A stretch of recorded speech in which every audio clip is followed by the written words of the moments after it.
All right. I think perhaps we are live. This is session 42 of Storm King's Thunder. I had to think of that, and we are going to hop right into the session where we left off. This session is titled Homecoming, and the last we left off, you were waiting in the magnificent mansion of the Open Master of Waterdeep, the Open Lord, and she had let you rest for the night in her mansion, and you guys were apparently going to be going on your expedition to Yartar, where you will hopefully get to the bottom of this mystery of the ordering and where Lord or King Hecaton is. You guys are waking up, and I believe it was Warrendale who heard someone in his room and seen someone snooping through your bags, Warrendale, and it turned out to be an old friend, Belladora, part of the Harpers, that was fucking around with you. You guys had your little kind of back and forth in the morning, and now everyone is preparing for the day. I'll turn it over to you guys to say what kind of arrangements and whatnot you are making before you head out. So go ahead.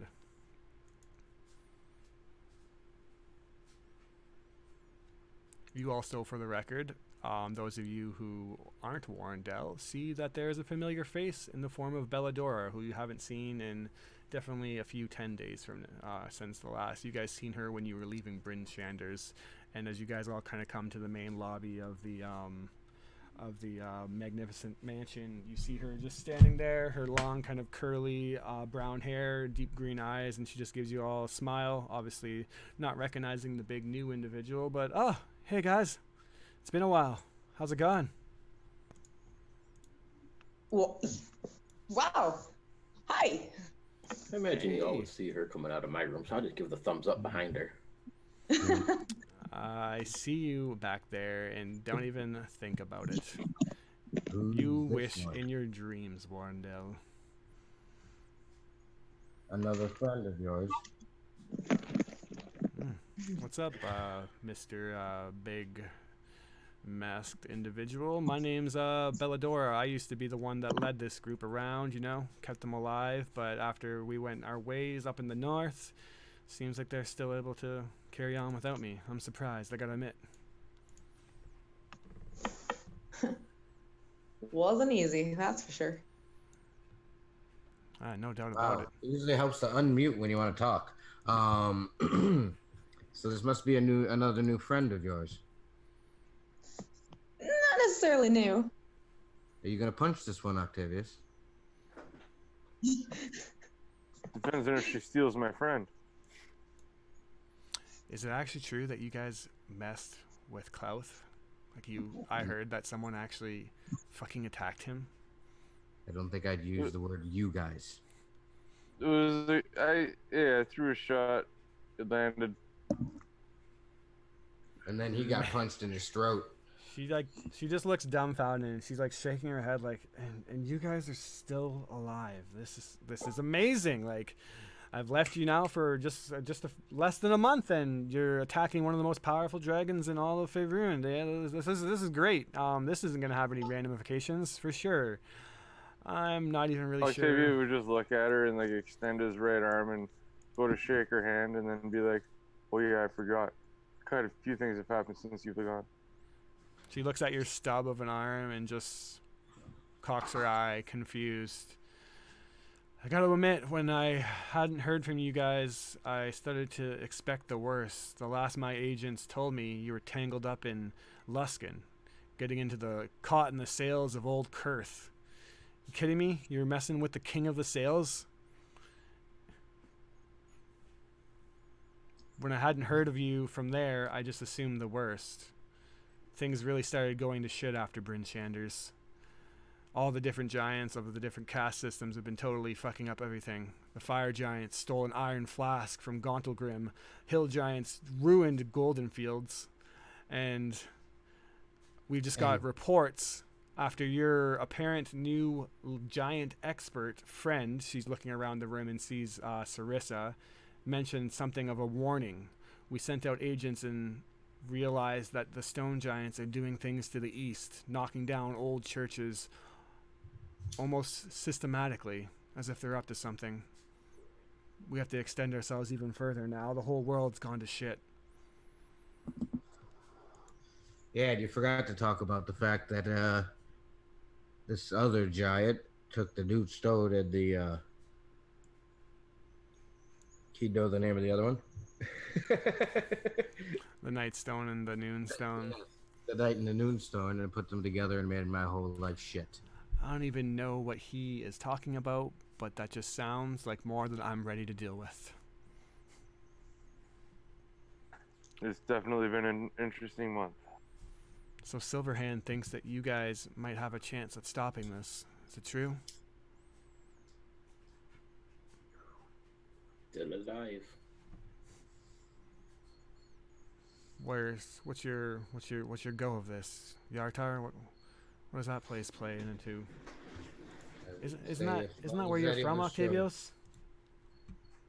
Yeah, unfortunately it is. Kind of promised myself I'd never go back. Well, funny how sometimes we can break the promises we make ourselves, eh? I promised myself I wouldn't get into it with you guys again, yet here I am, apparently tasked with bringing you to the teleportation circles. I'm surprised that the Harpers are even letting it go down. You guys must have some kind of pull now. Not many know about the teleportation circles. Either way, it's gonna really expedite your journey. And from the sounds of things, we could use all the haste we can get. And what exactly are these circles? Well,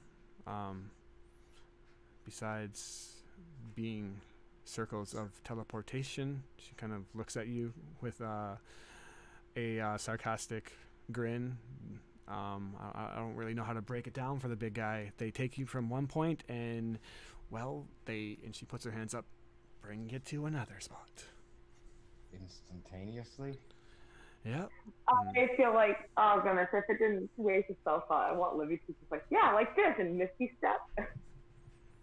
No, she's actually like, no, it actually takes like a single part of your cell one by one and just kind of rips you from one part to the other, finger by finger, body part by body part. It's really an awful experience. You're gonna fucking hate it.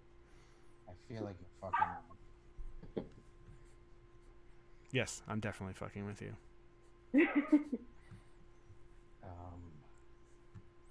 I don't like any of you. And he just kind of turns off and maybe goes over to where Livy's made pancakes and eats some breakfast. But you hate me. No, actually, you, Olivia, you're the only one that's okay. Oh yeah. So, you guys need to do anything before we get out of here? Any last friends? Maybe you guys want to go like talk to Klauth and, you know, just say your goodbyes since you're now just such good fucking friends. Ha ha ha. Listen, I'm sorry. I'm being hard on you. I will take it out on that man. What do you mean he has your friend? If he has your friend, I hate to be the bearer of bad news, but he's pretty screwed. Especially if you pissed him off. Unfortunately, Cloth has never met anyone like us. Mm-hmm. Yes. I will seek freedom for my friend, no matter. Well, I wish the best for you. Perhaps that can wait until you fuck this world from the giants that are about to maybe bring the entire world to shambles. Do we think we can maybe hold off on that and, you know, just fix this tiny little giant problem we have, maybe? It's the only reason I'm here, there, small person. Thanks, Tips. All right. Well, you guys definitely kept your sense of humor we'll say. You must have been through some stuff. Anyways, if you're ready to go, we can start heading out. There's this little broken down inn, burnt down a few years ago, called the Troll Skull Manor, and actually hidden in there is what will get us to place A to place B rather quickly, although I will not be joining you. I know, Warrendale, you're devastated. It's okay. You're gonna have to just go back to your dreams and whatever other terrible devices that you will not mention you get up to. Very well, very well. Alright. Then she kind of looks at you all as you pack up your gears. Sarissa will come up to you and just say, is this someone that we can trust? She seems to be rather unruly.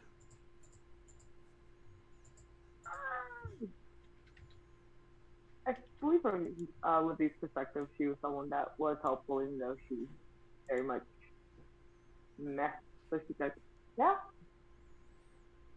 Alright. Well, at least they're not casting spells and trying to kill us. Let's go. And Yeah. she'll go.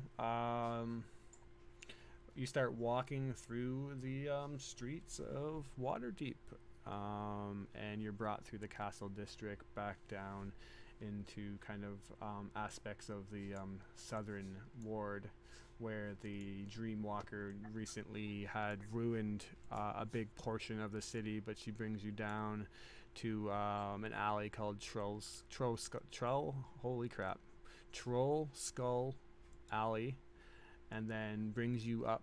As you're walking through, you already see that the people have like begun massive construction operations on the destruction that has been brought on by this behemoth of a stone creature. Buildings already starting to be rebuilt. It's just absolutely bustling with people, and the kind of different guilds are all working together to get the portion of the city that was destroyed back up into working order. She comes up to this you're obviously down like a street district that doesn't necessarily look like it's maybe the best part of town, and she walks you down, and you come up to this building front kind of nestled into all these other broken down looking individual buildings, and this one looks particularly badly burnt, and there's like this sign that is actually on the ground. There's just two chains above the door that are hanging, and then she looks and picks up and brushes off this burnt and dusty sign, and you can just see on the sign that it used to say something trolls and then manor or something along that lines, and she just says, yeah, this is it, old Troll Skull Manor. Welcome. The drinks are really cheap because there are any, and the beds are all terrible because they're burnt to the ground. She knocks on the door. It kind of just almost falls open, and when you arrive, you come into this tavern kind of tap room that is filled with burnt and broken furniture, tarnished and old silverware. Basically just looks like the place is in absolute disarray, and she just kind of looks and come on in. What happened to this place? I don't know, a rogue fireball or something. This is not necessarily the best part of town, if I'm going to be completely honest with you. Octavius would be the last to enter. You could definitely see that he's hesitating for any actions going towards Yerter.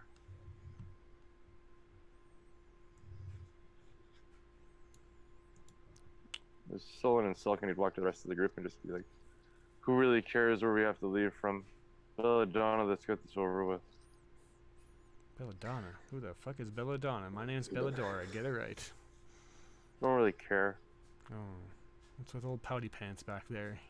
She whispers to Warren. Did big old Klauth really steal his best friend or something? I I fear it will be the death of him, probably. But yes. Let's get this on the road. Yeah, you're such a good friend. Let's go. He shows you in, and you guys begin to like walk, and basically it's this long kind of. Actually, let me open it up here. Oh, there's actually quite a bit going on in it. You enter in, and there definitely, as you look inwards, there's this L-shaped, or what used to be an L-shaped kind of bar. Most of the stools are no longer there. A couple of them are like fallen over, and it opens up more to the northern or left-hand side. And as you guys begin to walk in, she'll point and say that there is basically this area in behind the bar, a hatch that will need to go down. And as you all enter in, what kind of marching order are we going in? Because it's going to turn into an epic dungeon crawl. I'll be at the end of the line. Still taking my time. Yeah, I figure I'd probably be in the middle. Yeah, I just need to know who's in the front.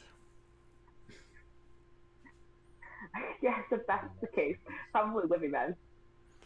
Livy, as you are walking in, you are surprised as you kind of come up to the bar to see this elvish old man just with a cloth in his hand, and he is polishing an impossibly dirty glass.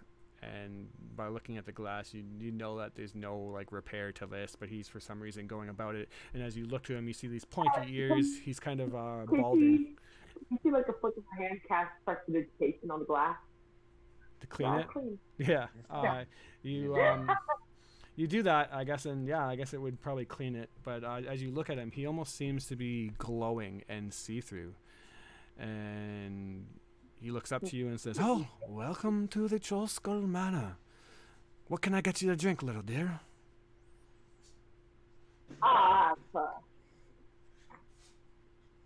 Belladora water, says, "Don't listen to him. That's Liff. He's just the poltergeist of the bar. Died terribly. Doesn't know he's dead yet. Don't tell him. Just ignore him." Can we get the drink first? A treat, yeah, absolutely. I heard the stew is great, a little bit burnt, but yeah, very, very yummy. And then Liff, the ghost elf old man, says, "Is that one stew I hear? Coming right up." And he kind of floats off in behind the bar, disappears for a while, comes back and puts a old grimy bowl of soup on the bar. I'll go up to Griff, is his name? Liff. Go up to Liff. What is your job around here, sir? Well, I'm the owner of the bar, Trollskull Manor. I've been running it for many, many years. It's a fine place. Have you always held people downstairs like this? What do you mean? Well, we had to go behind the old bar from upstairs and come down a ladder. Oh, no, Is this no, your no. natural area? No one's allowed behind the bar. No one downstairs. Belladora comes up to you and says, "Trust me, just don't listen to him. It's better this way." Octavius will look at her, smile, and then cast Destroy Undead. Whew. All right.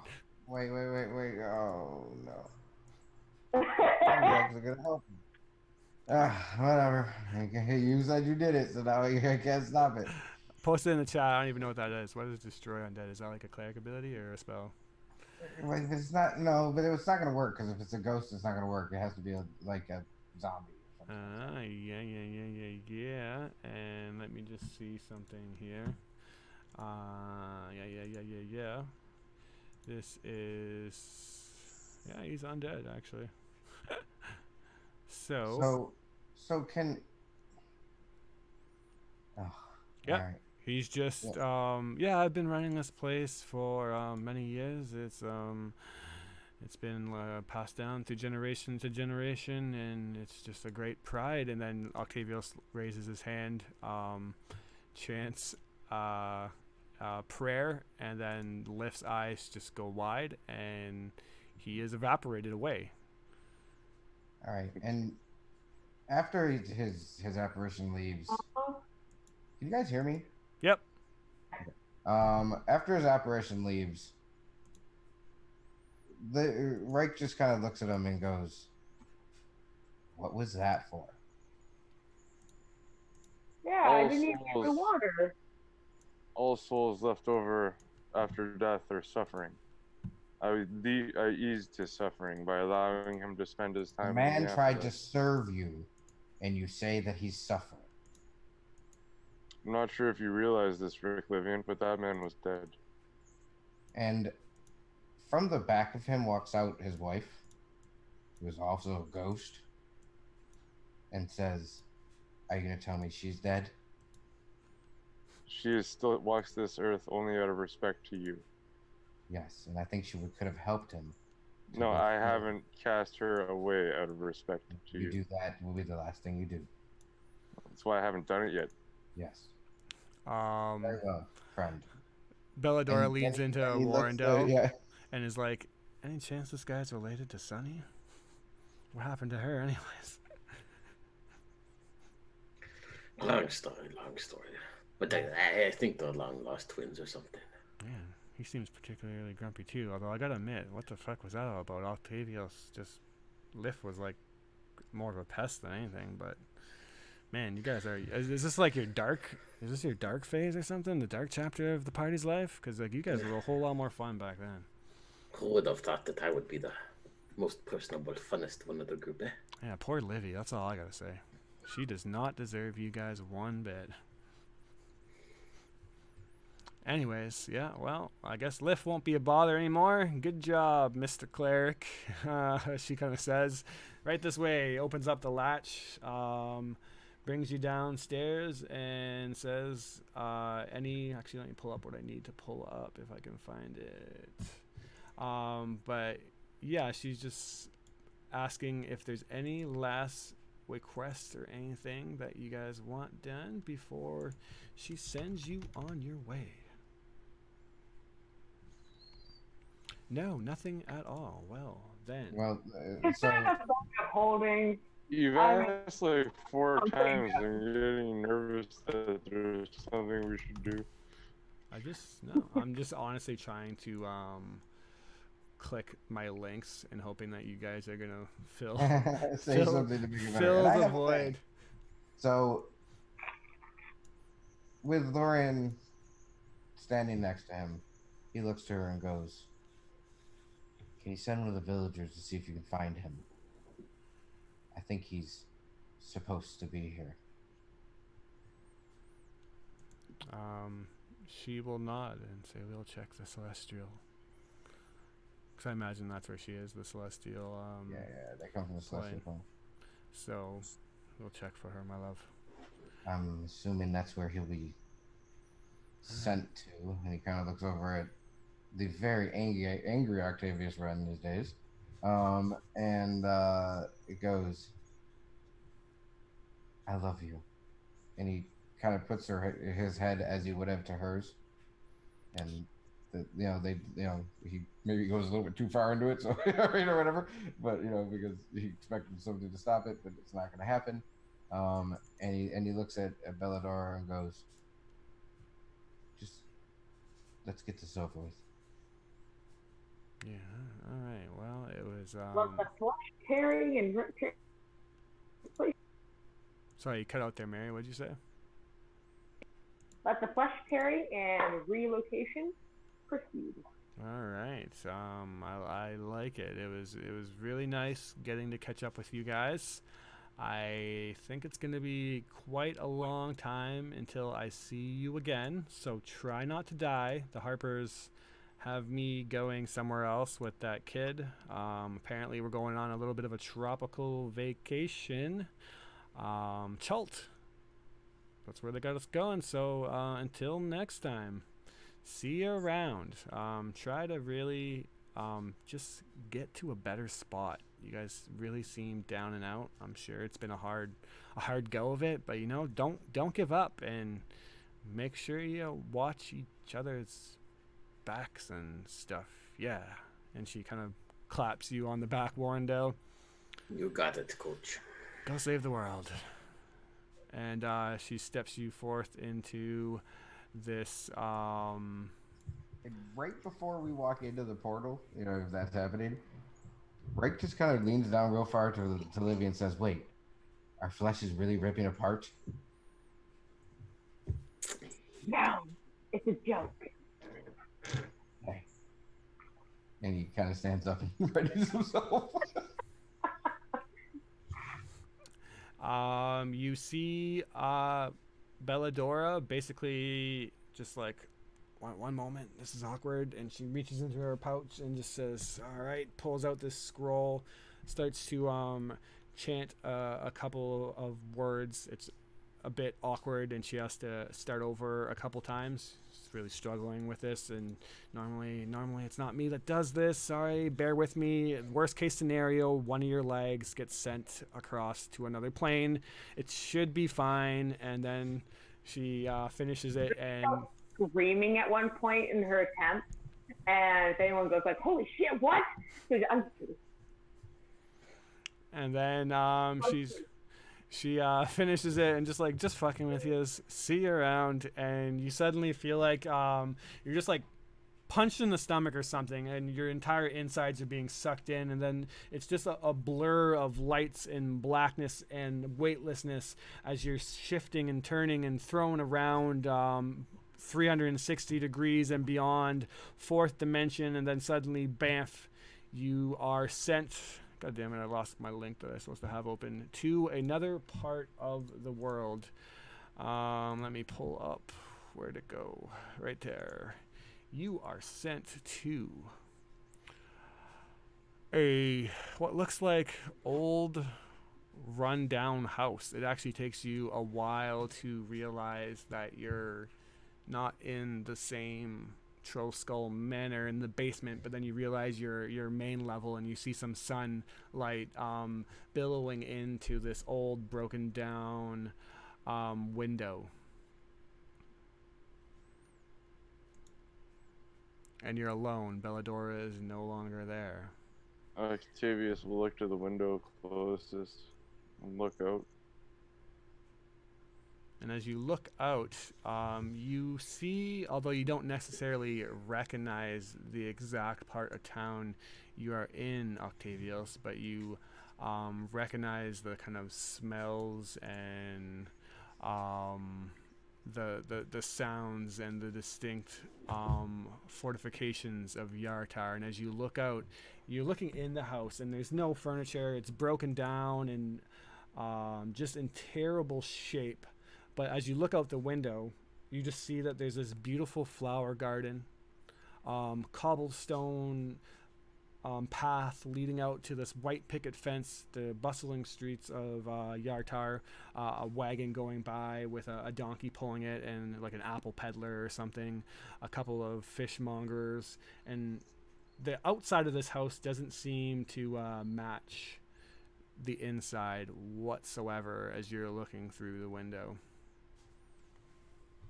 As I start hearing the sounds and the smells, and I don't know, maybe even possibly pick out a landmark in the distance, Octavius would definitely visually become shattered almost. The confidence that you've seen him with in the past, any of the strength that you've seen is basically drained from him. He puts his hand on his hammer, and he starts visibly shaking and just almost shrinks as a man, as the realization that this is really where he is finally hit him.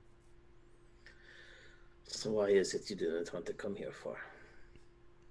Yeah, are you okay? Because going through that portal is really weird. Just like emotions and memories are flooding back to Octavius about everything bad that's ever happened to him here. About the fact that he's never had friends. About the fact that his mentor died and that he was blamed for it. And he just looks to the group and he's like, I'm not necessarily welcomed around here. this could get interesting. Is this your home? I was raised here, yes.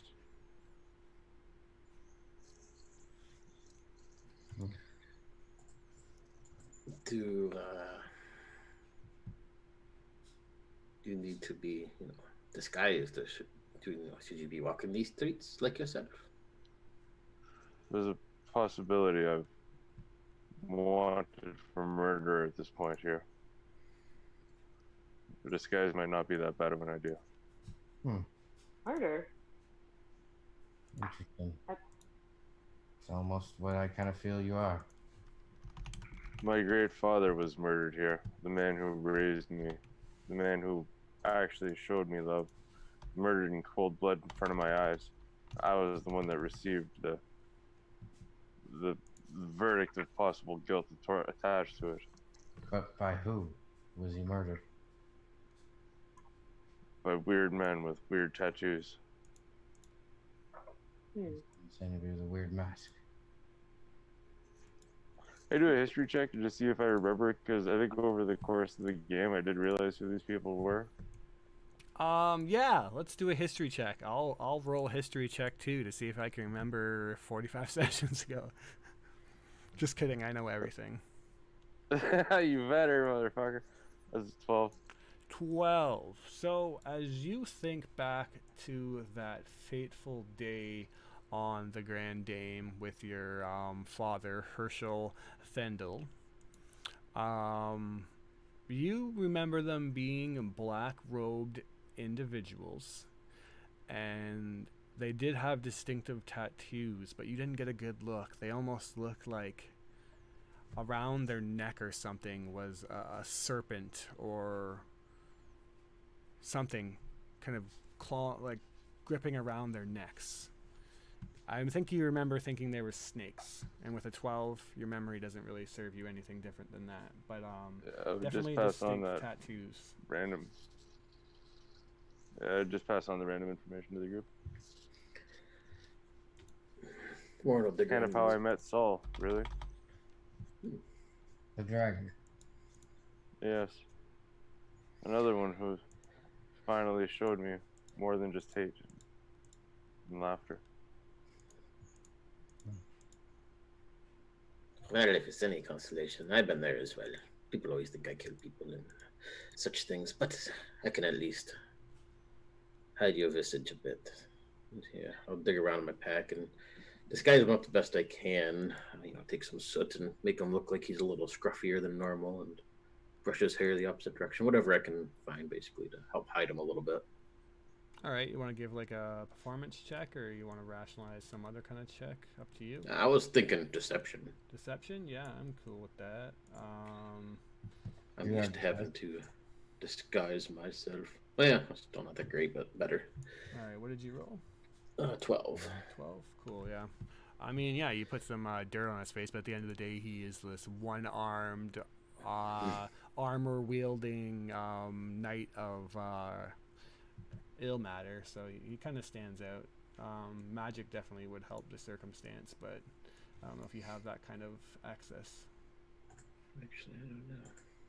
Prestidigitation to change his skin color? What's that, sorry? Prestidigitation to change like skin color, maybe? Yeah, maybe. That'd probably be pushing the limits of it, but I would say you can maybe change the tone a bit of his skin. The visible skin. Yeah.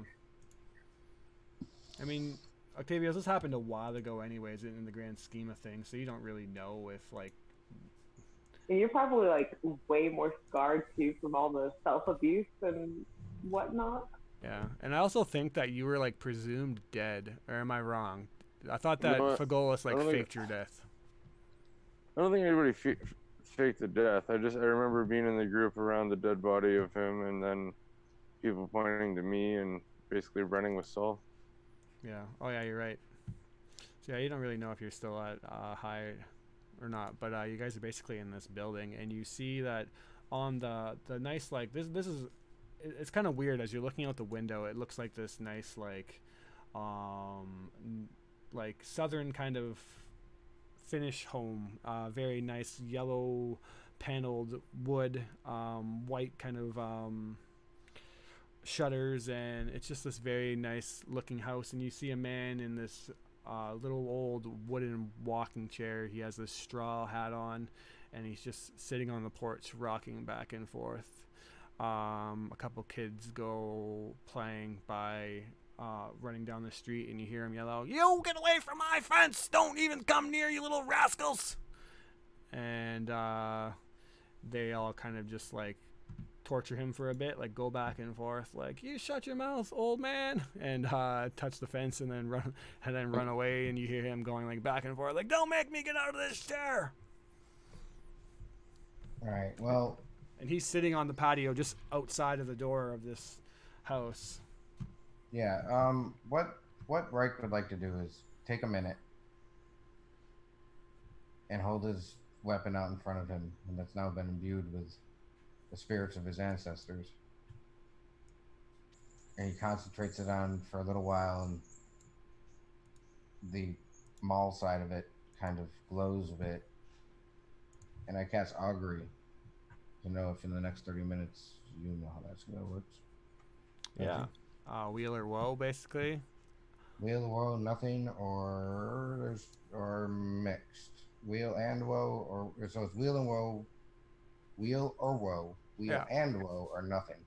Okay, and do you have to ask it a specific question? I actually always forget like the nuances Yeah, of this. I mean, what he wants to know is if the presence of Octavius being in this town is going to be a problem.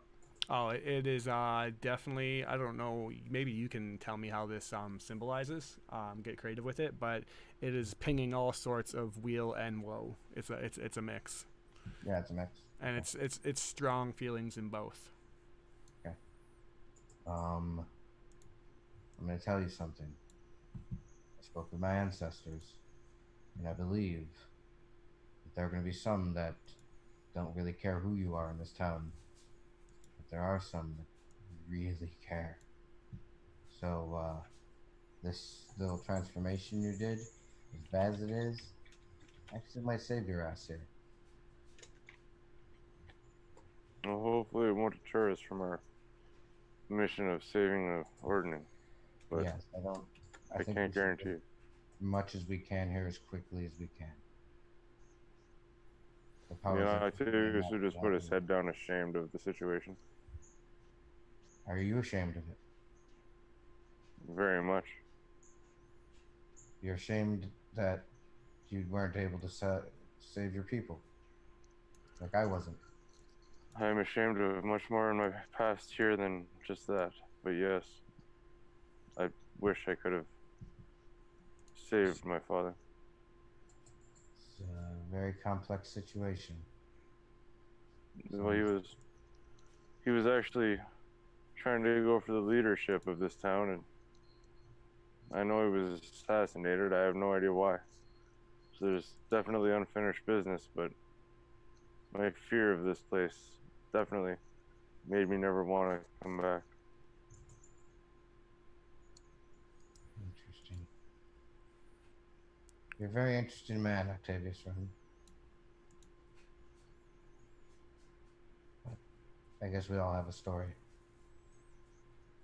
Sarissa would come up to you, Octavius, and say, "I'm very sorry to bring you to a place that brings up so many terrible memories, and I am thankful for the sacrifice you're making to help me get you reunited with my father. Many have told me that he was dead, and just the thought of that alone is unbearable. I can't imagine what you must feel right now. Take time if you need it. We can go when you're ready."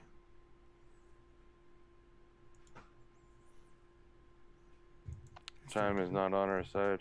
We should get going. So we're in Tribor, is that right?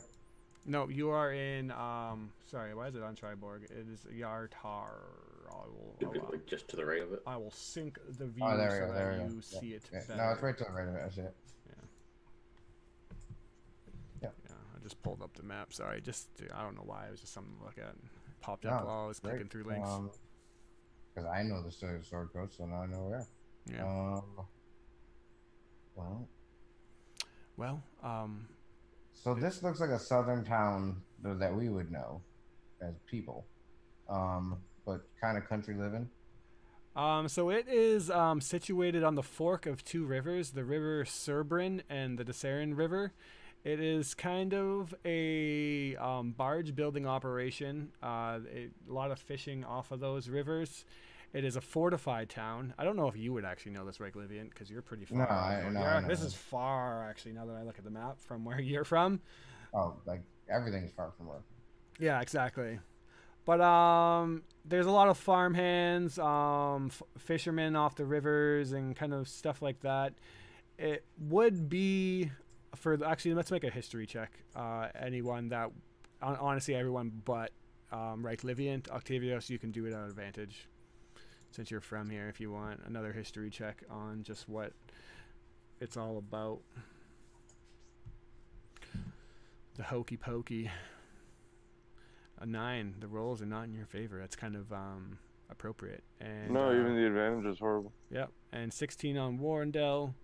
I 10 for Livy. 10. So Warrendale, you maybe Octavius, you can't like really think about it. Your head's not straight, but you know that this could be a more influential city, and it's growing in popularity.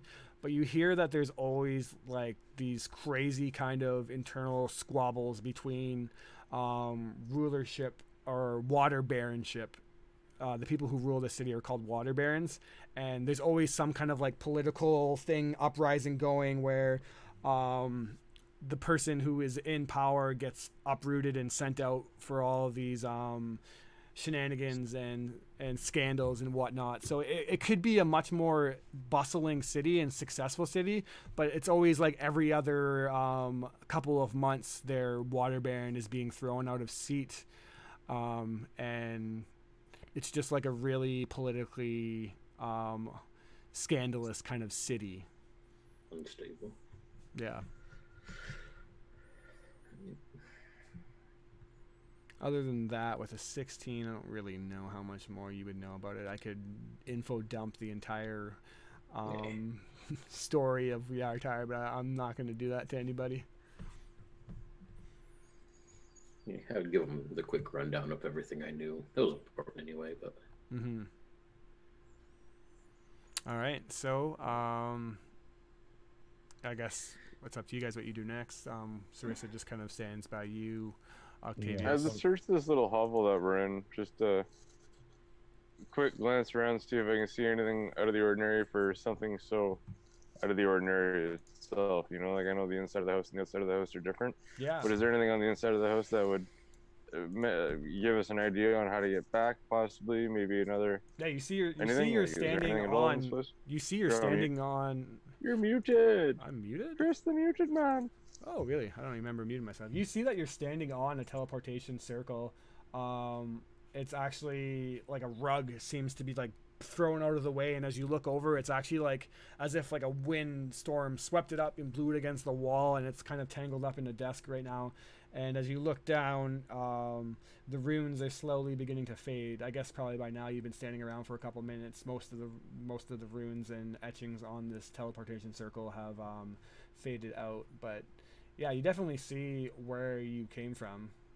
Do we have a way to get back? He says the group.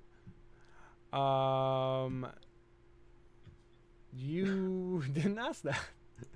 A long walk. Yeah. Octavius look to Sansari and be like, maybe you can control these later if you want.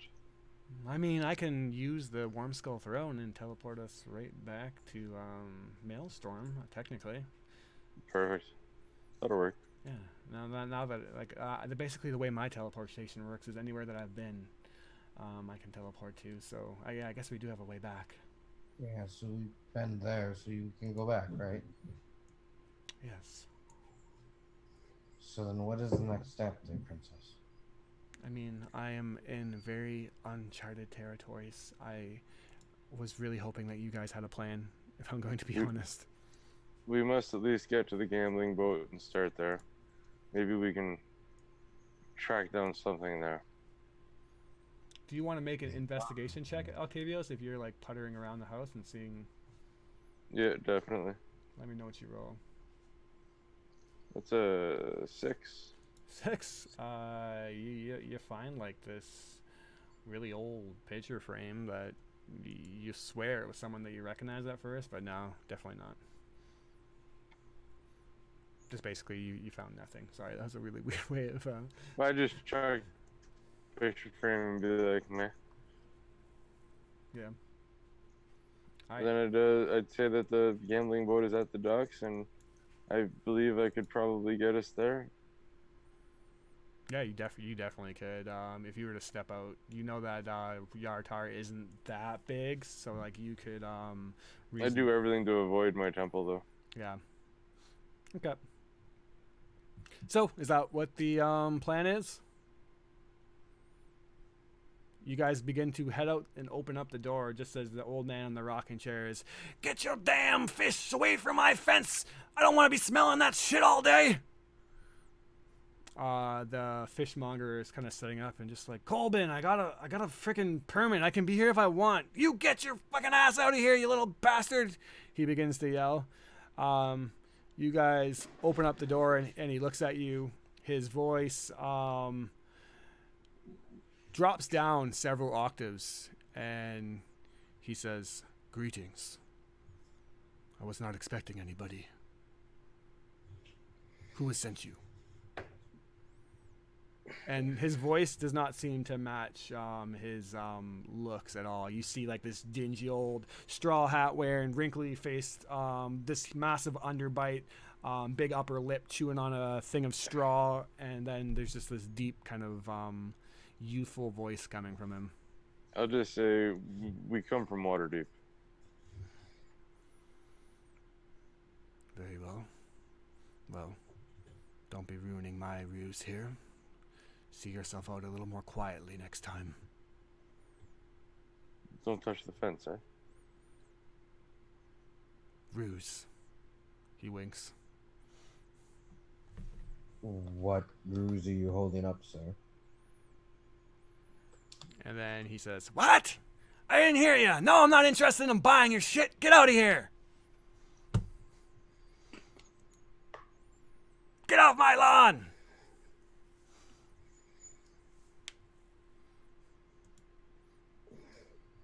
Everybody's so friendly that you guys know. He doesn't want any of your shit. Let's go. You head out into the streets, Octavios, and as you look, there's a sinking feeling in your stomach as memories begin to flood back. You see in the distance a symbol of so many bad and good memories blending. The bell tower of the high church of Ilmater in the distance. You instantly use that as your kind of boundaries, getting a feeling of where you are. You're kind of in the more, I don't want to say noble district, but basically like those people that are more well off, the wealthier district. The dock just not too far away, maybe even like a 15-minute walk. You look around, and of course the city is fortified by these big walls.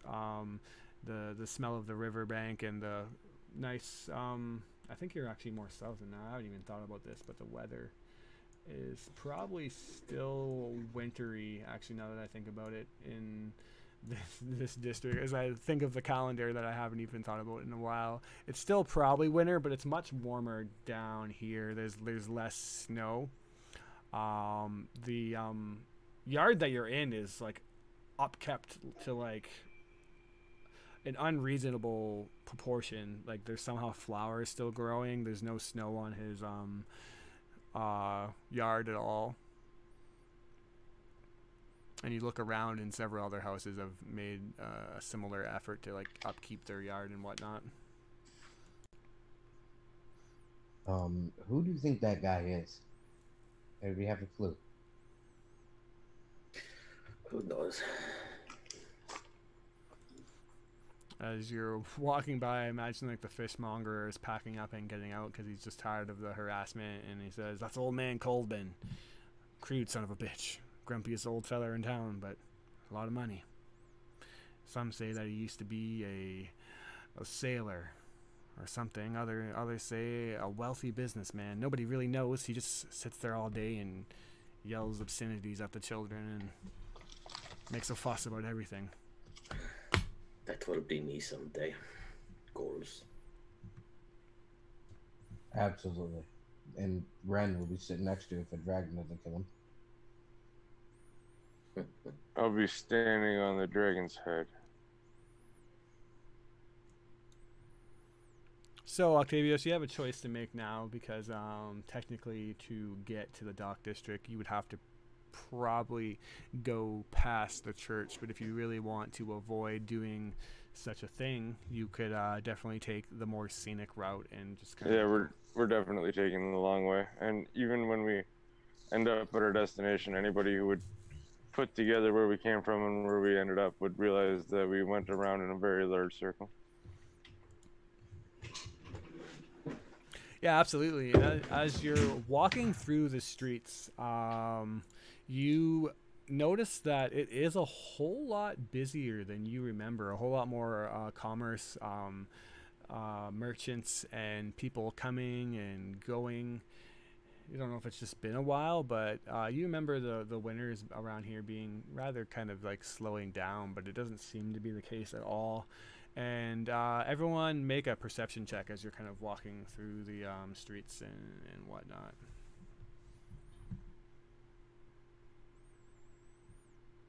Let me know what you roll. I got 13 there. 13 there. Anybody else rolling a perception? 17. Did you say 11? 17, sorry. 11. 12. 17. Livy, I guess you're the one that probably notices then that there is like this sign that is commemorating a new water baron. His name is Dryland. I'm trying to pull up his first name. Caspier. Let me just make sure I'm pronouncing that right. Yeah, Caspier Dryland.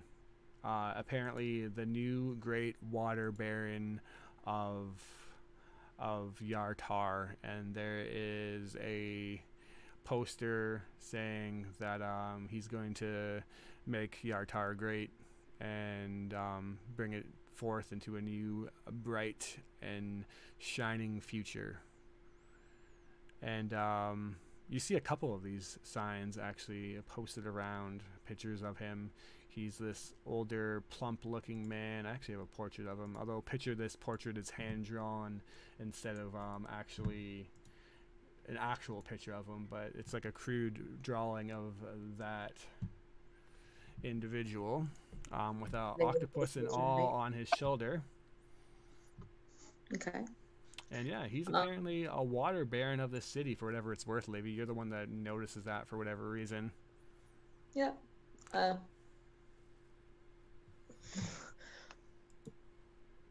can see her maybe stopping and just kind of pausing to be like, oh, wow, artwork on this, like, especially if it is a drawn or like even though it's probably printed, but like if it's a sketch, basically, though. And we'll probably continue on because I don't feel like there's anything she would say to it. Like, look, Octavius, the new water baron, where it's like, he hasn't been here for a while. He kind of seems like we're just going to try and do what we need to do and get going. Olivia. What would a water baron be? And Livy would kind of walk out and be like, oh, someone who barons over water. I imagine just from a player's perspective that someone who just regulates the water system. Yeah, no, it's basically the mayor of the city. It's just what they happen to call it. Are we in a tribe of waterbenders? But sure. Yeah, okay. He's the guy in charge, basically. The position rotates often, it seems. Why would they do that? How can there be any consistency? No one person holds all the power? And there is no consistency. That's half the problem with this place. And I live in a very consistent place. It's quite the opposite. Foolish if you ask me, but if you go kill this guy, maybe you can be the water baron. I just no. Just a thought. I guess if we need to, if we end up needing help, or need someone of power, we know potentially who to go seeking that from. But I'm sure he's a fine man. Do you know this man, Ben?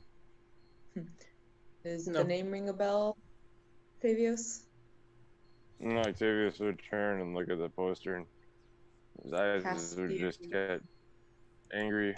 He's just looking at it angrily, saying, "That should be a poster of the great father of my temple."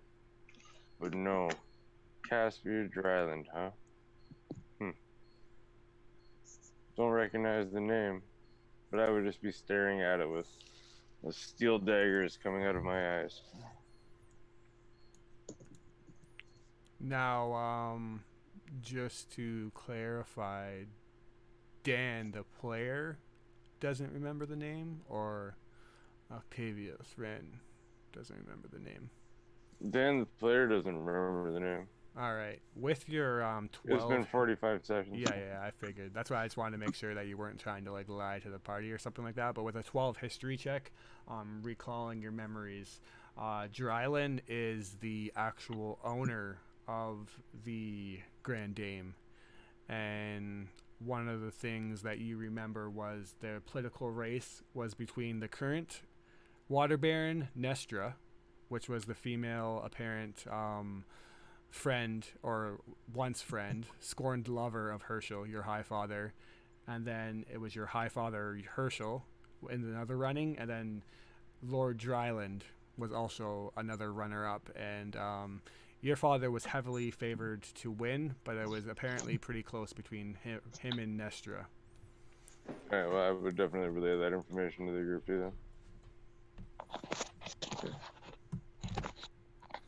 And just to clarify, are you making any effort to be stealthy and hide your presence, or are you just kind of marching through town?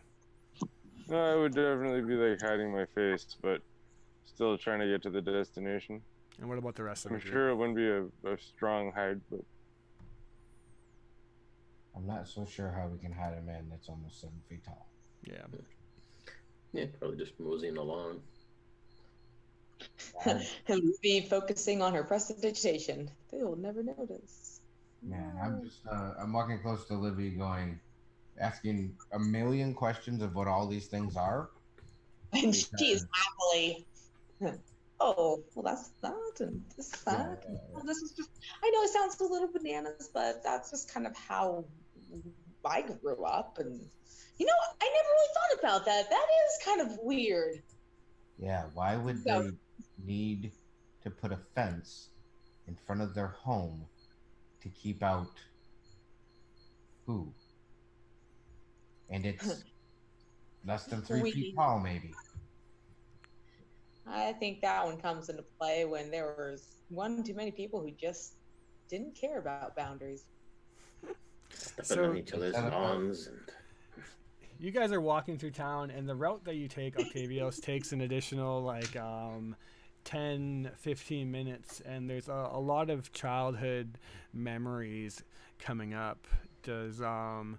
Octavios Wren want to say any particular childhood memories at all? There's no pressure. I'm just throwing it to you as we're... yeah, there'd be a memory in one alleyway about... Octavius walking up to a group of kids who were playing a game and wanted to join, and then being pushed down and peed on, and they were throwing fruit at me while I was trying to run away, and then those are actually ended up being some of the people that I had to be with in the temple, and they just continued berating me throughout my whole childhood, and that's why I started spending so much time in the library. Yeah, it was bad, man. Yeah, and as you're remembering You're this mean. kind of to yourself, not really having much of many friends, you weren't really well liked in the temple, as you remember, and you definitely like overstayed your stay there. A lot of like young priests and clerics of Ilmater are expected to go out on pilgrimages, and it took you very late until your age. You remember that Herschel was always bothering you, the High Father, to go out, and it wasn't until his unfortunate death that you were actually forced to go out on your pilgrimage, or else you wondered to yourself probably whether you'd still be there maybe. But you're having these memories walking through town. 20 minutes going on 30 is now went by. Somebody has the wickedest cricket just popping off in their house. I'm gonna mute somebody. Who is it? It's not Corey. Is it Corey? There's one of you. I think it might be mine. Oh, Like, yeah. Sorry. I was already muted, so it couldn't Yeah, have been me. yeah. I don't know. It was one of you two, so I was just like, who the fuck? It was just coming in good. But yeah, you're having these memories and you're thinking of the High Father, and it's at this point, 30 minutes into it, you're at the dock district, and you're basically coming through this alleyway. You've made all the utmost effort to just like avoid all those bad memories, but they're coming flooding in. And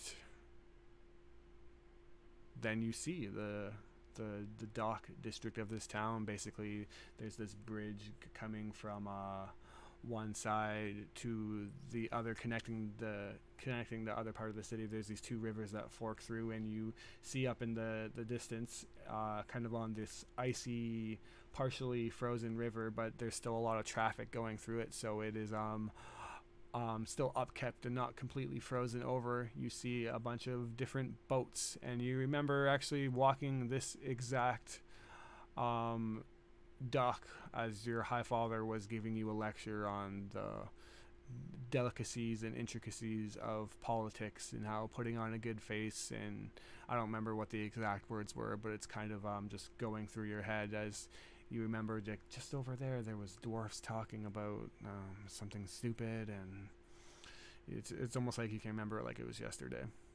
I probably even remember the sounds and smells. A tear would come to his eyes. He just continued to trudge forward. All right, and yeah, what do you guys you see a bunch of boats. You know that the Grand Dame is obviously saved for like the high end of the docks. It if I remember correctly, shows up rather early in the day and then goes on pleasure cruises until nighttime. So you suspect that the Grand Dame is not here right now. You have a few hours to waste before it comes back. What do you want to do, if anything?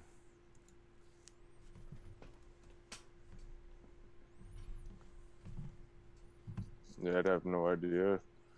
Octavius himself wouldn't want to do much of anything, just sit and recluse and wait.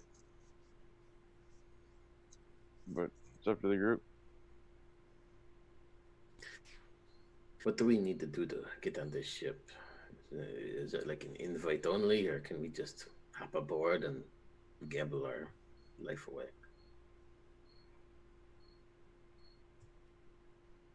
Suppose they need a chef or any other help. Can Octavius, you remember that the Grand Dame was basically reserved for the upper echelon of the Yartar society, not just Yartar, but like nobles and wealthy were the ones welcome on this cruise, and you only remember this because Herschel made you get dressed up in the finest priest clothes that your temple had. You also remember that Silverhand gave you guys a letter of recommendation, though, saying that you're welcome on the ship. Yeah. Well, all of this, and he kind of does a big circle around him, is nothing like the affluent. So, I don't think on this boat I should take off my mask, even though they may ask me. Is that going to be a problem? Might be a good distraction. They would probably be interested and intrigued in your powers, you would be an anomaly to them. Yes, an anomaly to everyone. And he lifts up his mask and shows his face again, and he has the glowing eyes that aren't really they don't look like eyeballs. He goes, "Yeah, this is a bit different, I would imagine." You could say that you're an ambassador for some rich, faraway land, and that might actually be the distraction we need. We'd have to put a smile on. I know how hard it would be for you. Well, if I was as angry as you are, I'm not the one that keeps threatening to kill everybody. well, you're the one that wants to get us killed by fighting dragons. I've gotten over the fact that the three of you are the reason that I have to be with you, and also that I don't have a village any longer. Yeah, whose fault is Your that? mind is that one. This negative energy isn't really helping us. What if he was I like just our baked bodyguard? pancakes like 12 hours ago. Come on. Bacon pancakes, bacon pancakes. You're kind of sitting there, waiting for time to go, just kind of nestled away in this alleyway, and you see two younger kids with an old wooden fishing rod, just kind of casting it over and over again into the cold, icy river. And they go about this for, depending on how long you're sitting, I'm just going to start counting by time. 15 minutes passes, 30 minutes passes, an hour passes, and these kids, you can tell they don't look extremely well off. They're actually not wearing any shoes. They take turns wearing this bigger jacket, shifting it off between them. There's a clear, younger and a bit older one. And after, unless nobody does anything, another hour Octavius passes. would go up and he would try to offer. Do I still have that crazy Yeti fur jacket? Yeah, you definitely do. Yeah, actually, Octavius will take that, and he'll take one of his sharpened weapons and cut it in half and offer each half to one of the boys. Nice. And as you're coming over, they actually begin to fight, and they got a bite or something like that, and they're fighting and they're pulling and they're trying to reel it in, and there's a bit of a battle, and they're just like, 1 second, mister, 1 second, and after a while they pull this big fish out of the river, to your surprise. And they both look so happy, and as you tearing off the sleeves of your coat. Yeah, well, actually, I'm taking the whole coat and splitting it in half and giving them each a half of the coat. Nice. Okay, yeah.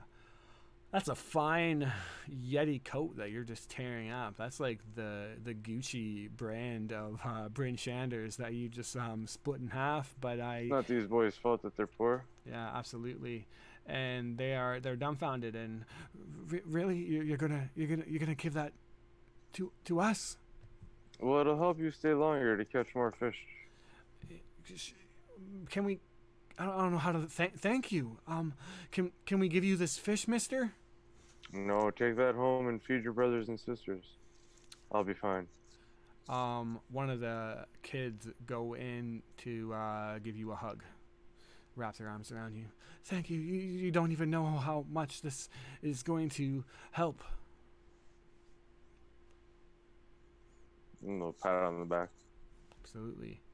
And then they take their fish and wrap themselves up in the Yeti coat, which is warm. They can survive in winter in that. And you begin to maybe think to yourself that you remember hearing stories that you were apparently an orphan dropped off at the temple as a baby. And again, to bring up kind of a trend here, if it wasn't for Herschel, obviously, you might have been in a similar position as these poor kids, so maybe that's why you did it or whatnot. But you got to reach for your holy symbol just to kind of remind yourself, and you realize where do you normally have it? It would be lashed onto my belt. It's not there. look to the boys and smile. Never been also about materialistic stuff, feel but around. I'd look around. You also feel around, and your coin purse is gone. Just kind of smile and shake my head. And then you feel Knowing that around, this also is a and place for your your heart. golden goose coin is gone. These kids have made off with more than, Yeah. or you don't know if it's them actually, but then you look and you see them beginning to run. Yeah, I'm chasing. All right, you give chase. Octavia, what does the rest of the group do as they see this exchange? And you're probably like, oh, Octavius isn't that bad off. He's being nice and sweet. And then he just begins to like, ah. I was like, but wait, why is he running? Yeah, I feel like Livy would kind of cock her head, like, I'm not sure. And as he keeps running, like, I'm gonna try and follow. And Start roughly jogging and then try to go a little faster. All right, make an athletics check, Octavius, contested against these barefooted children. Roll above a. Damn. He wants his shit back. Yeah, they rolled a modified 7, so their bare feet are quite numb, and they have the lead on you, and they begin to run and turn down and swerve, and you come sliding around the corner, basically skidding across the dock, snow kind of kicking up as you slide, and you see that they begin to book it down this alleyway with kind of frozen coat lines and fish all hung up between it, dangling there, kind of just frozen and whatnot. You begin to run down. Who else is doing anything? So I ran around the other way, and I rolled a 27 on my athletics. Okay. So I'd like to be in front of them. Yeah, you want to try to cut them off. Give me a, what do I want to say? A perception check also, though, because you're basically trying to, like, figure out the city that you're obviously not from either.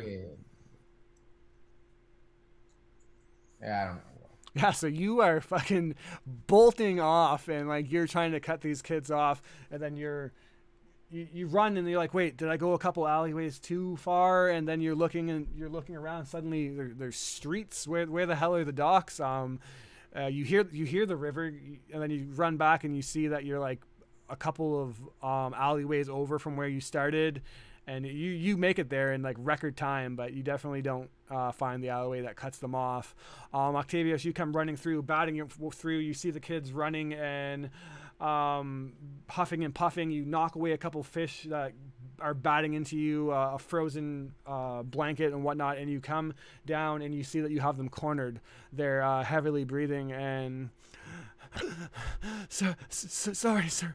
You don't understand. What is it I don't understand? And then you feel a cold steel on the back of your neck. And you hear a voice say, "You don't understand how you have the fucking audacity to come back here." A female voice. So how long does it take for me to get there? Definitely not right yet. Okay. With a 5, sorry. If you would have rolled better, absolutely, this would have cut them off, but... I'm going to cast tongues on one of the boys so that he can understand me. And I'm going to speak in giant and say, you can keep everything, but give me the coin. Give me the golden goose coin back.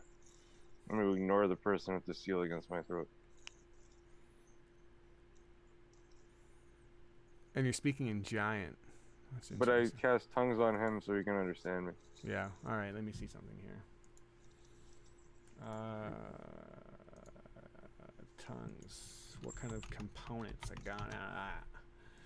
What kind of components? Alright, a little verbal, a little material. Alright, so...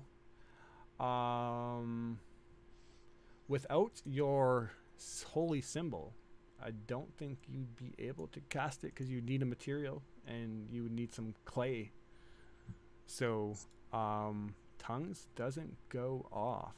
You don't think the clay underneath my feet would be enough? It says a small clay model of a ziggurat. Weirdly enough, I'm sorry. So I carved one with my big toe while I was talking to the small boy. yeah, normally you'd have no problem doing this with your holy symbol, but it currently is in the kid's possession, and you hear her pull and say, "I don't know what you're trying to do, but I swear to fucking God, it would give me no better pleasure than to pay back what you've done to him."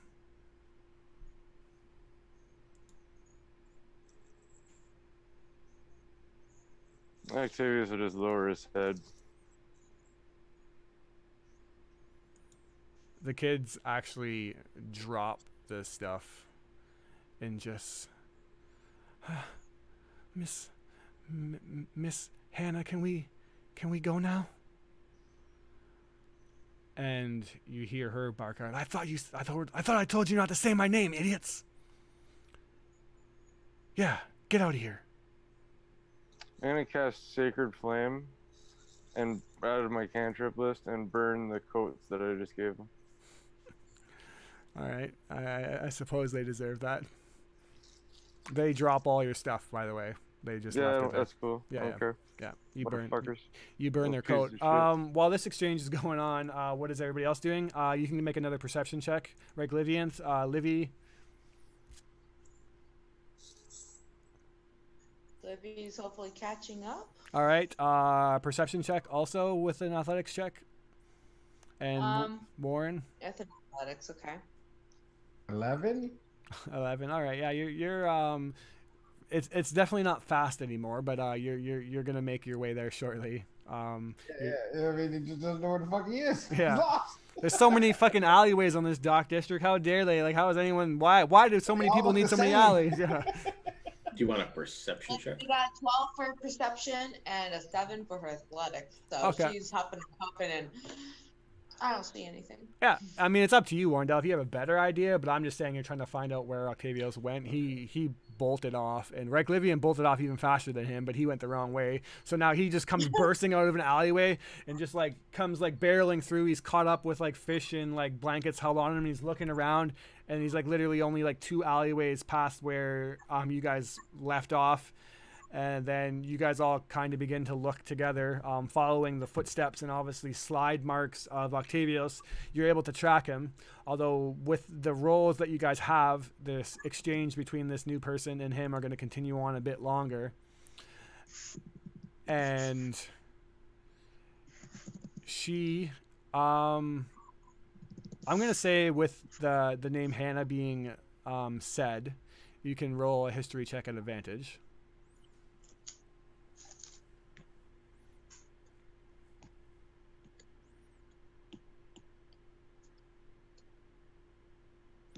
There you go. You recognize the voice now. Hannah Thibault. She was another priest at the church. Someone else who was really close to Herschel. And although you guys never particularly got along, she wasn't one of the worst ones to you. She kind of kept to herself too and was picked on a lot also. You remember as you're trying to picture her face, she always had this short kind of curly hair, freckles on her face, around the same age as you, definitely like a commoner kind of looking girl. And she has this knife to you now, heavily breathing, and says, give me one more reason or give me a reason why I should not just cut your throat right here and pay you back for what you did to him. Check your heart, girl. Do you really think I did that? Look deep. How many here have ever shown me kindness? That's what I don't understand. Why would you do it to him? He was the only one that was nice to us. And then you hear her voice kind of quiver a bit. He was the only one. And you betrayed that. You were his favorite, you know?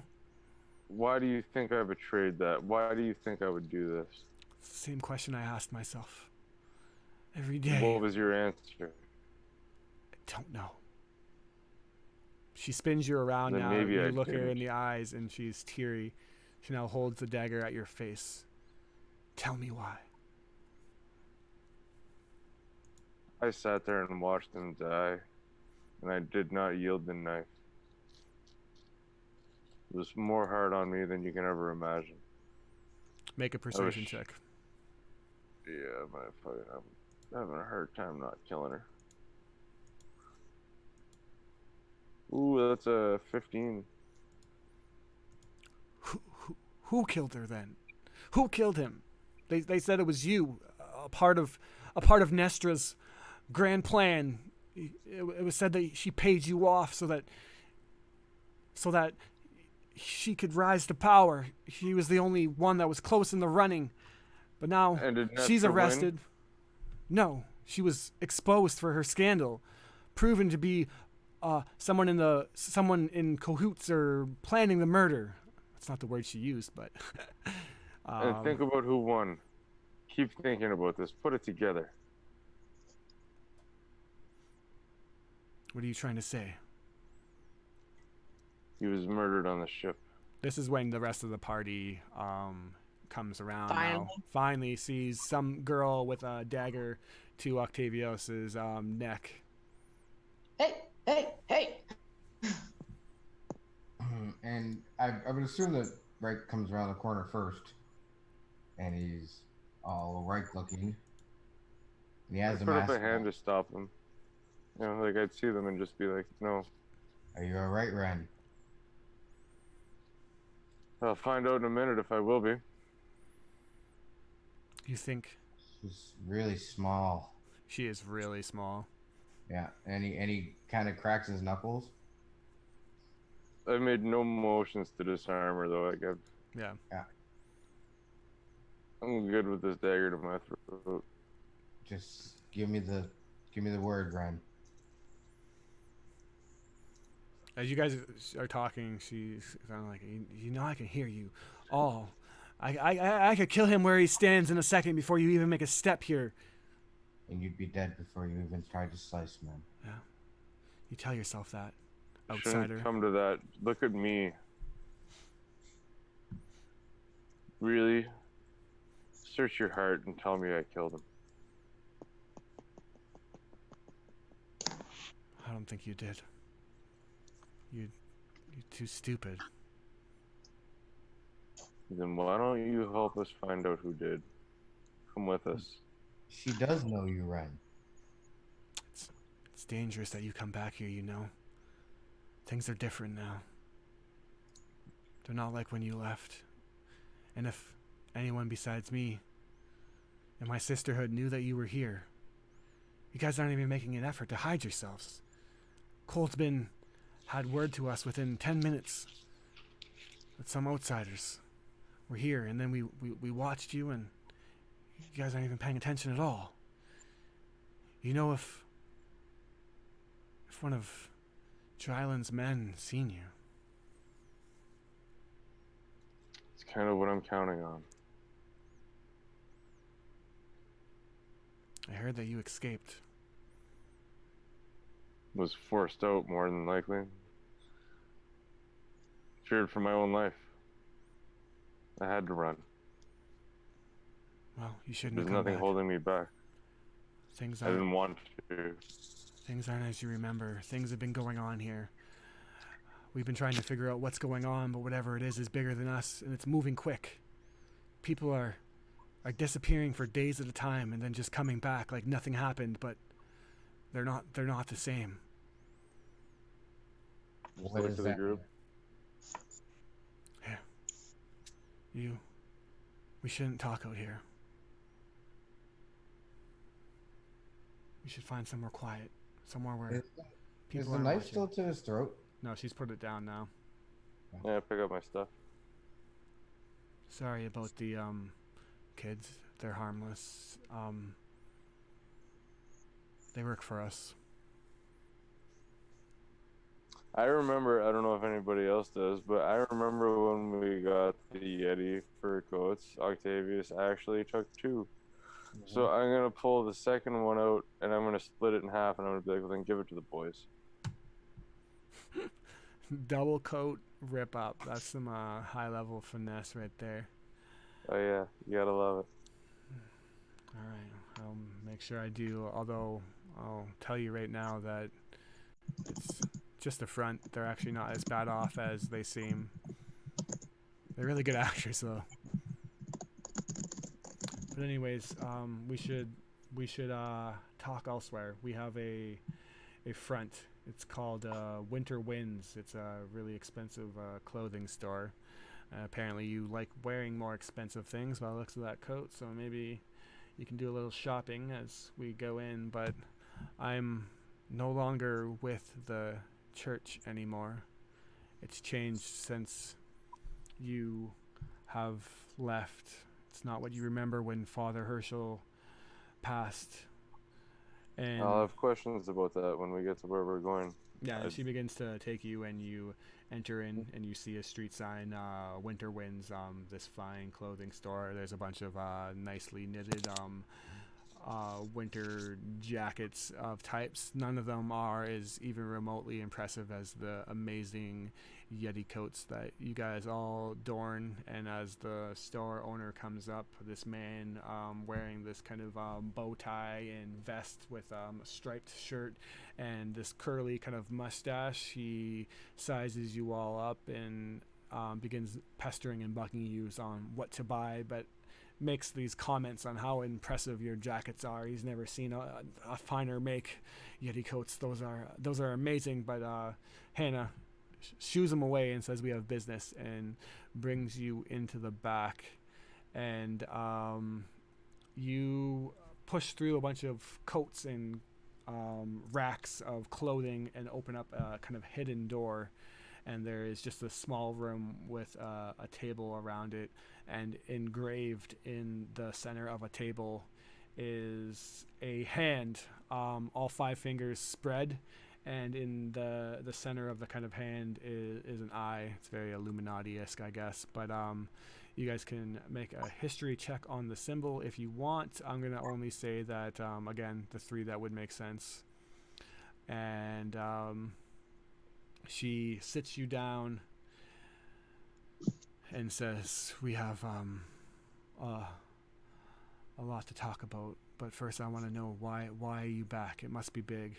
You recognize the symbol as the Hand of Yartar, which is a secret organization, Octavios, of thieves, actually. I think I might let that slide for right now. They're also known to be all female. If it comes back up, I might mention the fact that it's all thieves, but until then, I'll just be like, at least they're keeping us safe. I'd look to Sensory, and I'd start to tell her of a very vague version of our mission. I'd leave out Sensory, I'd leave out the Princess of the Storm Giants, but I would tell her that we're on a mission to see if we can stop the Giants and all of this craziness. And I'd give her a little bit of insight on some of the shit that we've gone through. Yeah, for sure. So you're on a quest to thwart this giant war that's going on, basically, is what you tell her? Yeah. Yeah. And she would say that she admits she's heard of the ongoings, but it hasn't really made it to Yartar yet. You must be desperate if you think coming back here is worth it. What role do you think that you tell her that? Do you tell her of the golden coin, or? Yeah, I would tell her of the golden coin. I'd take it out and show it to her. I wouldn't tell her of its link to Saul, but I would definitely tell her that it's the clue that we're following now, of disappearance of a giant leader that we're looking for, and that's as vague as I would put it. She takes it all in, what you tell her, kind of keeping it vague what you can. She looks a bit like confused and just, you really think that Dryland is capable of killing a giant king? I mean, his big fat glabbering mouth can sure spit venom into the ears of those who are stupid enough to listen to what he's saying, but I can't think of a less capable man in any form of combat. Like, we don't feel that Dryland might have done the giant in on his own, but he's the next person in our line of questioning that we must go through. maybe he has some answers. He's a very hard man to get alone time with now that he is the water baron, and more so now than ever, he's constantly on the pleasure cruises with the Grand Dame, making sure that all those political figures stay in his pocket. They get all kinds of VIP privileges for the gambling and only the finest of wines and foods. So I will admit that for the most part, he is well liked around here, almost suspiciously so. Like I said, nobody really opposes him anymore except us, my sisterhood. And those who speak out loud about it usually go missing for a few days and then come back, and it's like they don't remember anything. Any information on where they might go, or where they're taken, or no, what happens to them? We've tried to get ahead of it and see what happens, but no.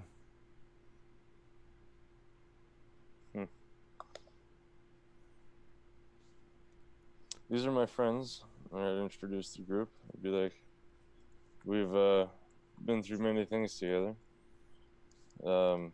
If maybe you could show supplies or have some food or drink that we could possibly have, that would be great. Yeah, 1 second. I'll tell Jarvan to go give us things some I food. need to think on. Yeah. And she'll go out to the store. Oh, you want to be alone? No, I want to start talking to Warren and Rick Livington and Livy and just be like, maybe it would be beneficial for one of us to openly oppose Dryland and possibly see if we could be captured ourselves and break this. It's really sad. I hope you guys get the reference, but Lake Logai attitude going on in this town. Maybe it'll help us get us closer to Dryland. I was gonna suggest the same. I have no idea what you're talking about. I think with this ring, I might be able to, and I would flash the ring of suffering. Like, I might be able to hold back the effects of what happens there, as long as I can count on you guys coming in to get me. Going to give a bait? Yes, that's one word for it. Okay. We're the hunters. I like this. And you seem to like to put yourself in this kind of situation. Better me than anyone else. It's a really deep-seated thing with you. Don't you think that you'll just be hanged if you start showing yourself around here? You are kind of a main suspected murderer of a high prominent religious figure. Well, if you're going to bring up factual points, then maybe, this conversation should take another route.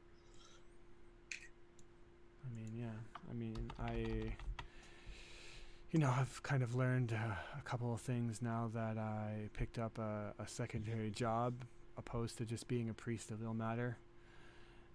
Like I said, I'm not there anymore, but I haven't stopped in believing and enduring.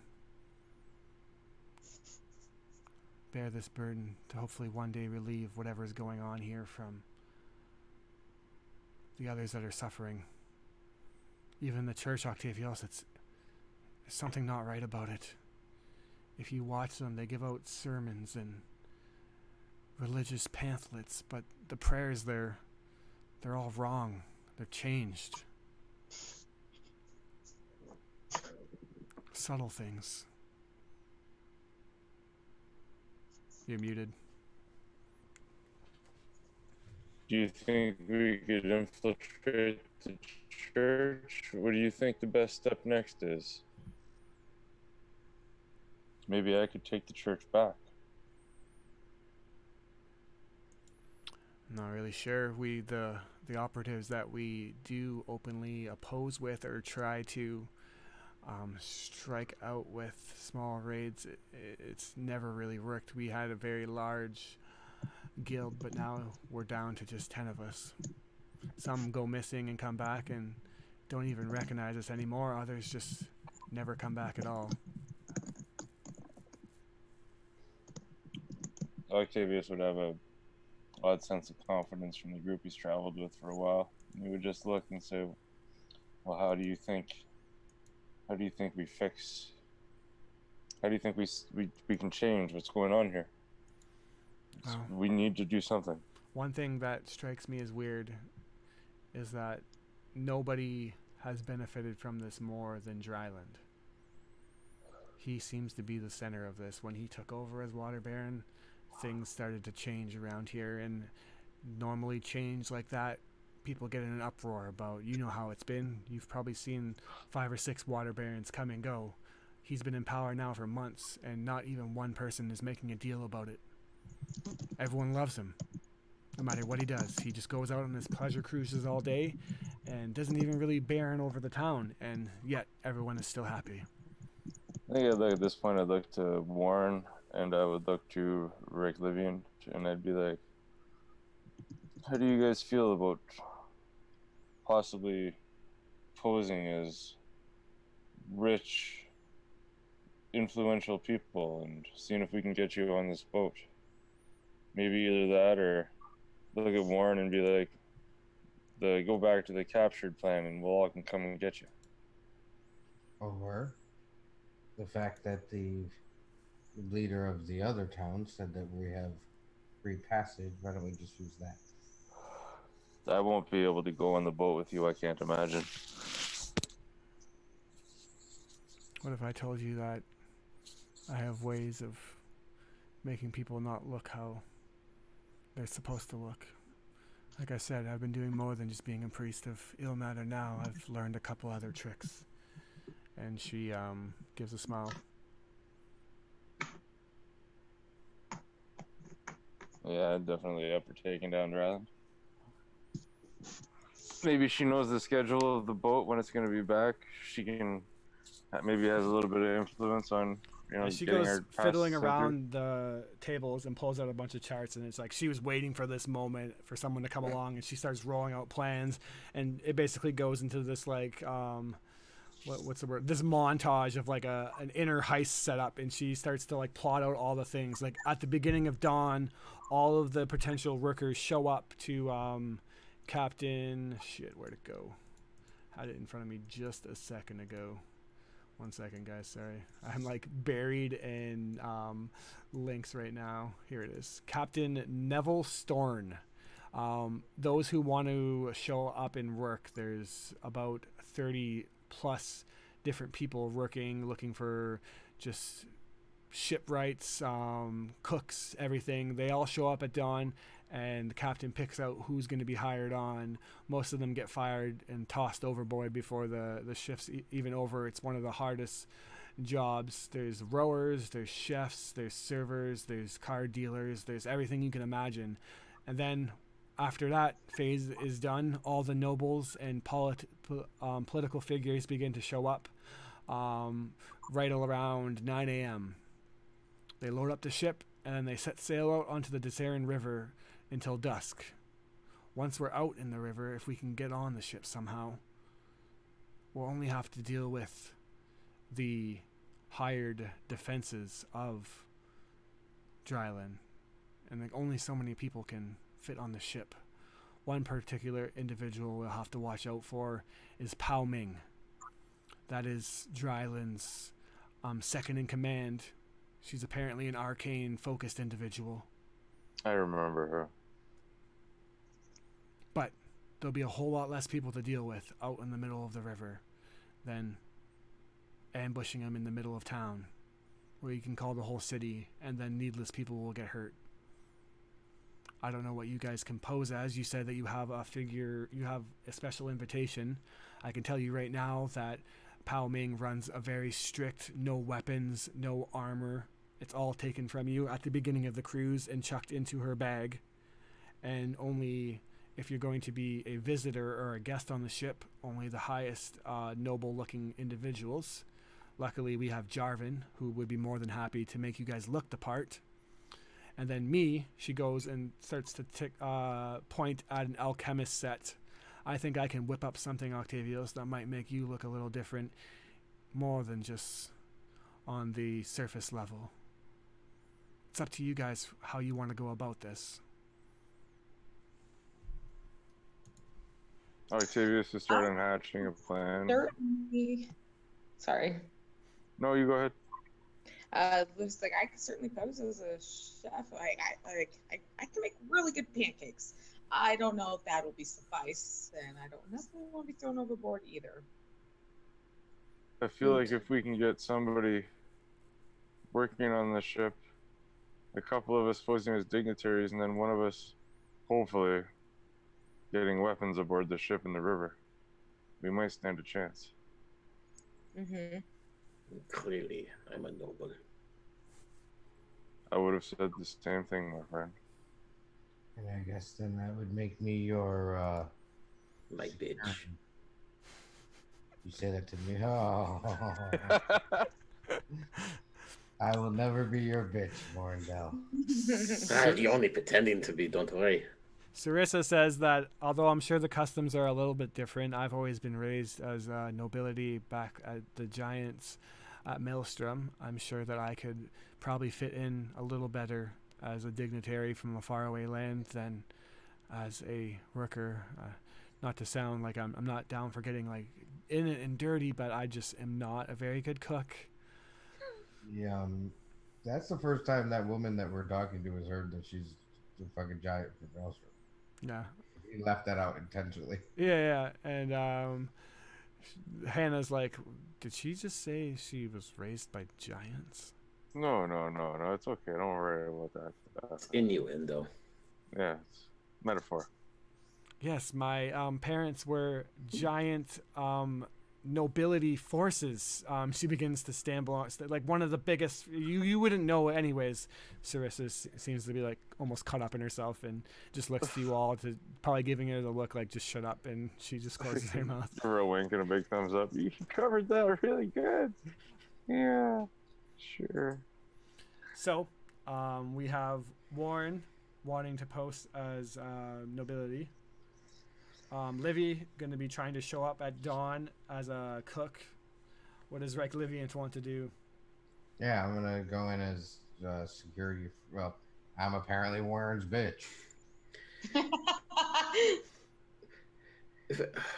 Who's looking I to think bodyguard for Warren would be great.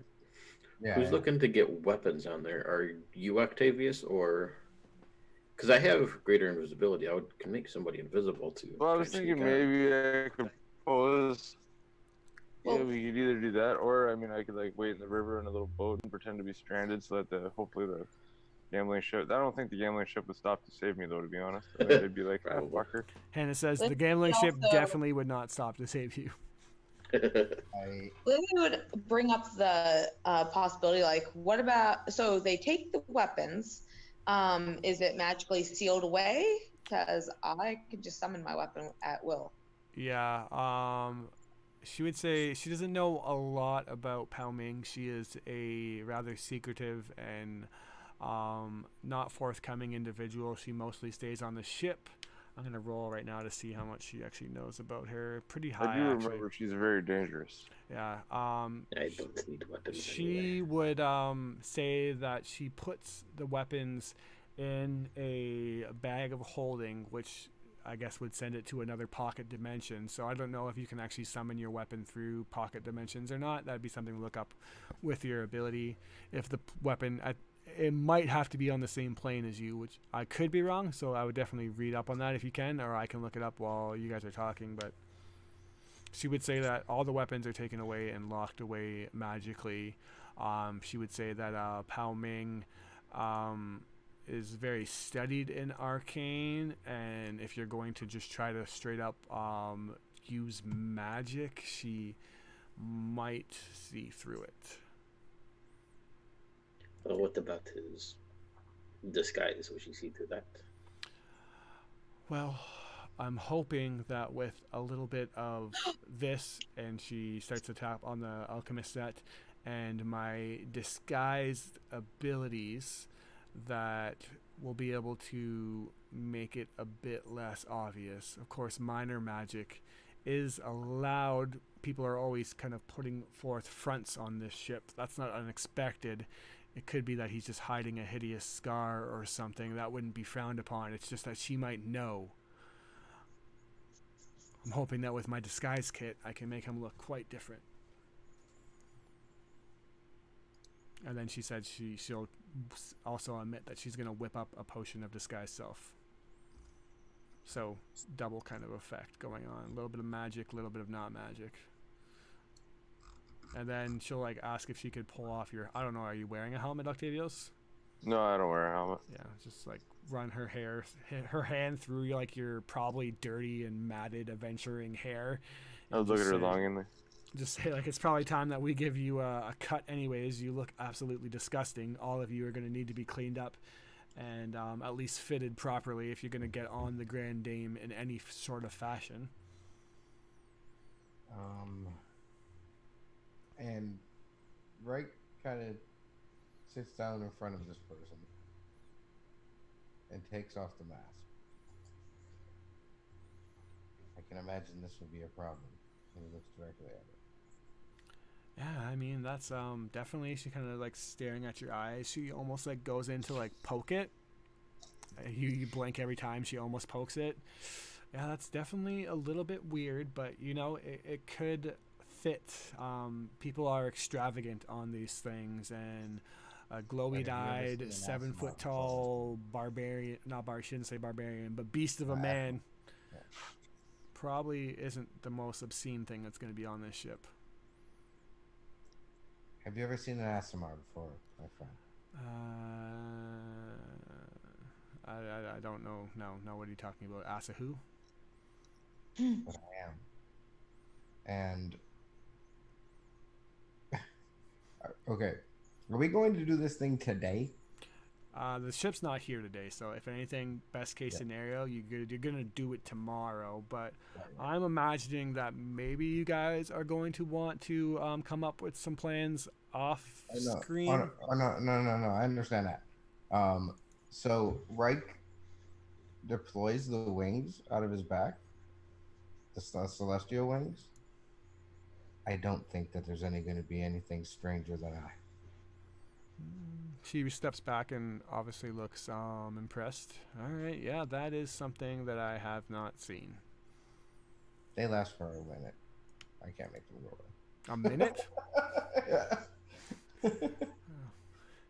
She makes some kind of offhanded comment about the short amount of time you can keep your wings up for. Right, yeah. Well, that's what it is. It is his mating technique. I thought it was an hour, wasn't it? Is it an hour? I thought it was a minute. I really did. Maybe a minute, maybe an hour. We'll look it up later. Yeah, no, I got it right. But, Like to just remind the group that, you know, if I am caught, it would be very dangerous to be with me. And I'd look especially to Sarissa and be like, it might be harder for me to protect you.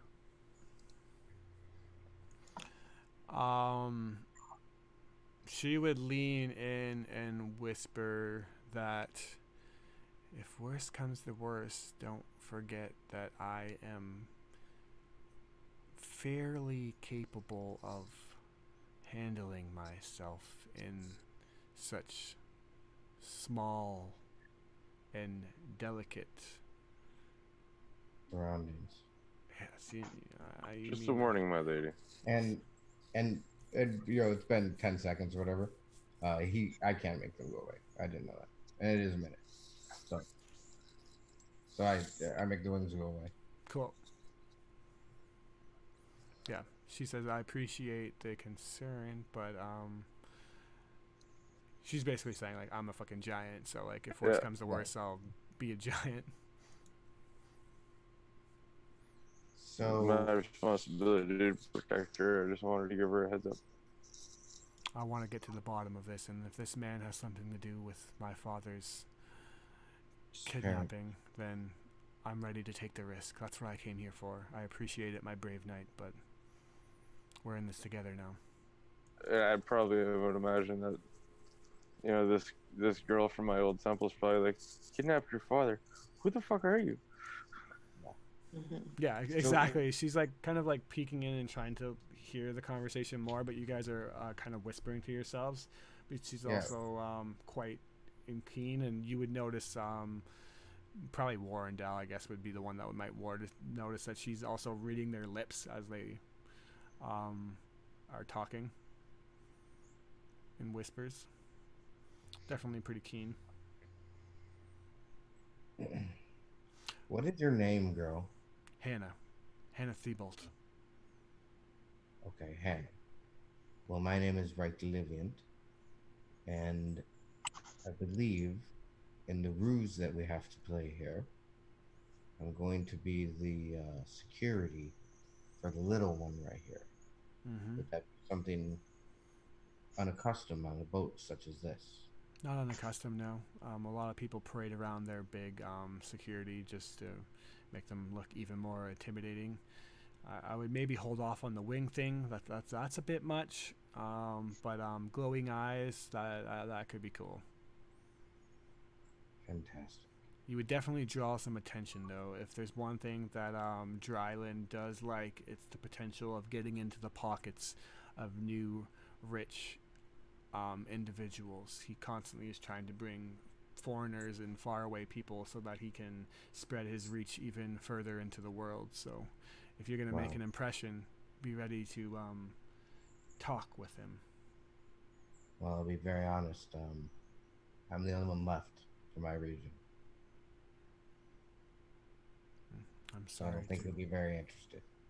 Sorry. Maybe we could use No, you. you're not rich, are you?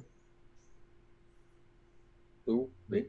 You're richly full of shit, but you're not financially well off. Me? Yes, you, little man. I got tons of money. Don't worry.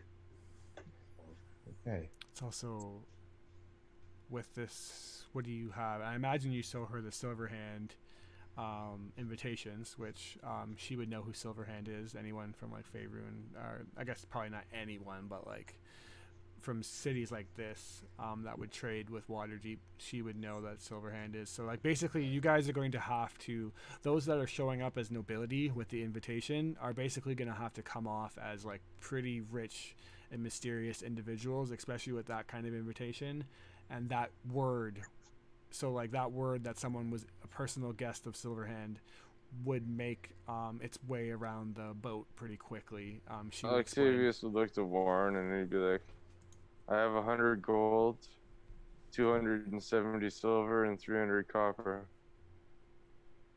This way you can spend some money at the tables and look like a part.